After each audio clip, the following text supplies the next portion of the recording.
Police say they have received a report of a death following a combative sport event in the Edmonton area. Friends of an amateur MMA fighter who died after his bout this weekend wonder if all necessary safety precautions were in place at the event. It happened after a charity event on the weekend. Global News has not been able to independently verify where the death happened. We reached out to Ultra MMA for comment, but have yet to hear back. It took social media and the press over 48 hours to report on a death that occurred at a charity MMA event near Edmonton, Alberta, Canada. Shara Vigilant first got my attention with a few tweets asking the MMA organization Ultra MMA why they have ignored and are still promoting events when a fighter died at one of their events and shows. CBC, Global News, CTV finally reported 40 plus hours after the event took place. Trokon Dousuah, 33 years of age, died after fighting a 3-round amateur fight at the Enoch Community Centre, a First Nation community west of Edmonton, Alberta, Canada. On Saturday, November 23rd, 2024, the UK-based MMA promotion Ultra MMA privately rented the space from the Indigenous community and hired their own staff to run it. The card featured more than 30 amateur fighters with a chance to showcase their talents. However, the event was called off after Trokon was carried out of the cage upon winning his fight.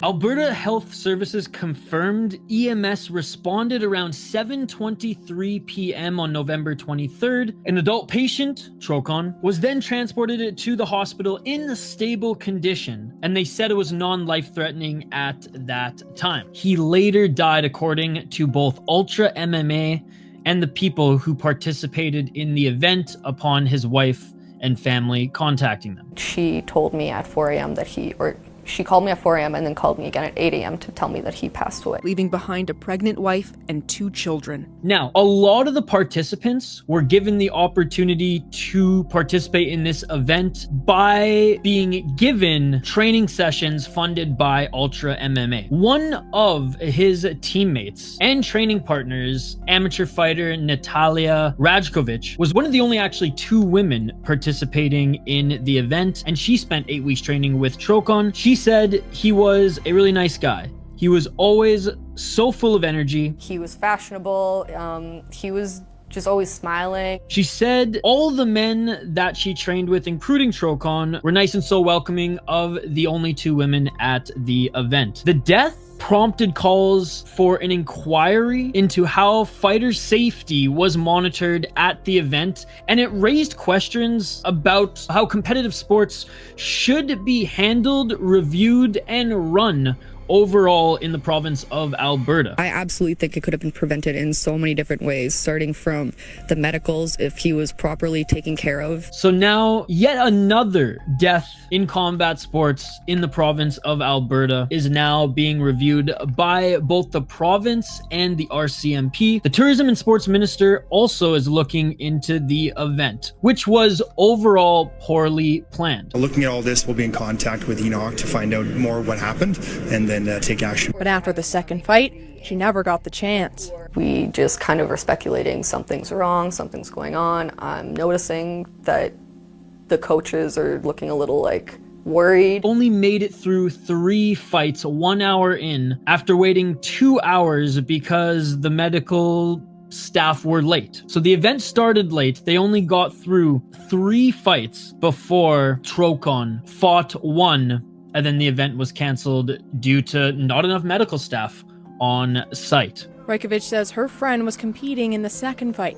However, she noticed something off about his match. He is not fighting anymore. He's not given up, but he's just not fighting. He's not defending himself, and that should have also been a stop. She continues to say, "Tell me why there's only 1 doctor when A, there has to be two, and the last two fights weren't legal. The fight should have been stopped the moment the fighter in question started to stop defending himself, and no one knows if the fighter is okay or not. I read 3 people have died in Ultra MMA events. The organizer, Ultra MMA, is an extension of UK-based company Ultra Events Limited. 3 other fighters died after their amateur boxing events in the UK. After a coroner's inquest into one of those deaths, Ultra Events noted in court documents improved safety standards, like ensuring fighters are more evenly matched and requiring medical staff to supply them with a safety plan before the event starts. The company would not answer our questions about this event's safety protocols. After the incident, we realized that he was not fit to fight. His heart wouldn't take it. We essentially prepared for a backyard scrap. It wasn't sanctioned like we were told. We were all lied to. So again, there were supposed to be 19 fights, all of them 3 rounds, 90 seconds per round. A few people also didn't even pass their medicals on the day of the fight. Trokon's fight was the second fight of the evening, and the third was called off, and the rest after, due to basically the doctor not being able to return cage side to be present for the next fights, as he was tending to Trokon before the ambulance could show up, essentially. So 15 fights were canceled. So what was this event, guys? Ultra MMA, like I said earlier, or hinted towards earlier, provided the fighters an 8-week training camp. The 8 weeks of training is like a screening process. In the lead up to what is, for the most part, their first ever amateur fight. A lot of these fighters, at most, had one other amateur fight under their belt, if any. And this is all per Ultra MMA's website, by the way. Canadian MMA champ and coach Ryan Ford declined an offer to coach the novice fighters, saying it was all wrong from the start. The organization behind the event offered amateurs the chance to compete for a charity of their choice, as long as they trained for 8 weeks first. You know, if it was train these guys for 6 months, they're here, you know, Monday to Friday, hey, that's something that you can look at, but 6 weeks or 8 weeks, 2 times a week, sorry, that's not cutting it. You play hockey, you play soccer, you play football, you don't play fighting. Fighters who appear as part of the show raise money for a charity ahead of their fights, a charity of their choice. The guidelines included, number 1, you have to be 18 plus years of age. Number 2, you have to sign a contract to fight 3 rounds, 90 seconds per round, and you can only win by stoppage, submission, or decision. Punches, kicks, knees to the bodies, legs, punches to the head while the person is standing, chokeholds, arm and shoulder locks, and slams are permitted. No strikes to the head, no elbows, foot locks, spine locks, neck cranks, or kicks to the head. So looking back at Trokon, was there something that hurt him in the fight? The fighters watching said no. We could see during the fight also that he was gassing out real quick. And for a guy that jacked and everything, that was kind of odd. He was throwing the big hits and he actually won the fight. However, as we saw, he had to be helped out of the cage. Back to the poorly planned event. Fighters had to get prepared at the fitness center portion of the Enoch Community Centre, in the building next to people literally working out. Tickets were expensive too for an amateur event. Now I know it was raising money for charity, but this wasn't even in the city of Edmonton. This was on Indigenous land west of Edmonton, Alberta, which is a bigger city in Canada, especially one of the 2 big cities in Alberta. But tickets were $70 for standing, $90 to sit. That's already double LFA, by the way, just saying. And $1,200 for a VIP table of 10. Each amateur fighter had to sell 10 plus tickets also to participate in the event. All the fighters were extremely disappointed and annoyed before the event even started, and obviously were up in arms, sad, and confused about what went on upon the fighter being carried out of the cage.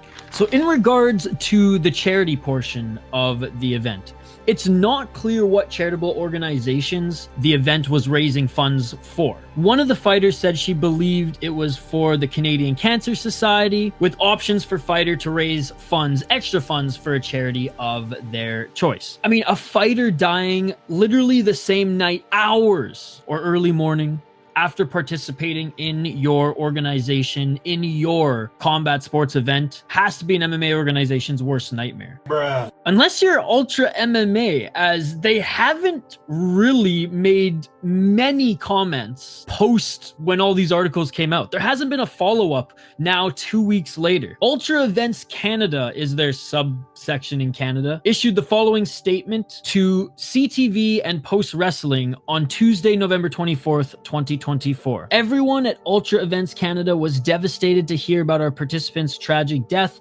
and our deepest sympathies go out to his family. Ultra Events Canada will of course offer his family and friends any support we can at this time, this very sad time. The event at the Enoch Community Centre was carried out under auspices of the Central Combat Sports Commissions. What the hell is that? With investigations now underway into the cause of our participant's death, it would be inappropriate to comment further at this stage, and they haven't commented since. The death comes just weeks after recommendations of a fatality inquiry into the death of another fighter 7 years ago. The recent news and tragedy comes just weeks after another combat sports news story from Alberta came to a close. Unlike other provinces in Canada, most professional fights are supervised by a regulatory body. However, Alberta does not regulate combat sports at a provincial level. Just weeks before Dousuah's death, Alberta's government received safety recommendations related to another death. A fatality inquiry into the 2017 death of former UFC fighter Tim Hague. In 2017, Tim Hague died of a brain hemorrhage from a boxing match. It called for Alberta to switch from municipal oversight to a province-wide regulator for combat sports like other provinces. Tim Hague, some of you might remember fighting in mixed martial arts. He had a 21-13 pro MMA record, and he died at only 33 years of age. He had 16 KO TKOs, 3 submissions, 2 decisions. He was 1-4 in the UFC, but he fought in ACB and actually went 3-0 in the World Series of Fighting. And look at that, won a title too on the regional scene, and fought in Unified as well. Fought Tanner Boser in Unified. So the inquiry in Edmonton recommends changes to how the sport is regulated and how head injuries are monitored. Justice Carrie Sharp with Alberta's provincial court made recommendations in a report published in October of 2024, including that combat sports should be overseen by provincial authority instead of a patchwork of municipal bodies. So she says, we are carefully reviewing the November 5th report released by Alberta Justice and will issue response in the coming months. We continue to engage in municipalities and municipal combat sports commissions to provide support and share best practices to enhance the safety of all athletes. Again, in a statement from Tourism and Sports Ministry Communications Director Nancy Bechet. We would be closer to our ultimate goal is to have one national standard with everybody having the same medical form. Bechet also added, under the Municipal Government Act, the municipalities in Alberta currently hold the decision-making authority through municipal combat sports commissions and will sometimes sanction events on First Nations land. Each commission sets their own rules and guidelines with regards to the sanctioning of events. She says 9 municipalities in Alberta have a combative sports commission, including Edmonton, Calgary, which are the 2 major cities, Lethbridge, Wood Buffalo, Grand Prairie, Medicine Hat, Penhold, Cold Lake, and Tabor.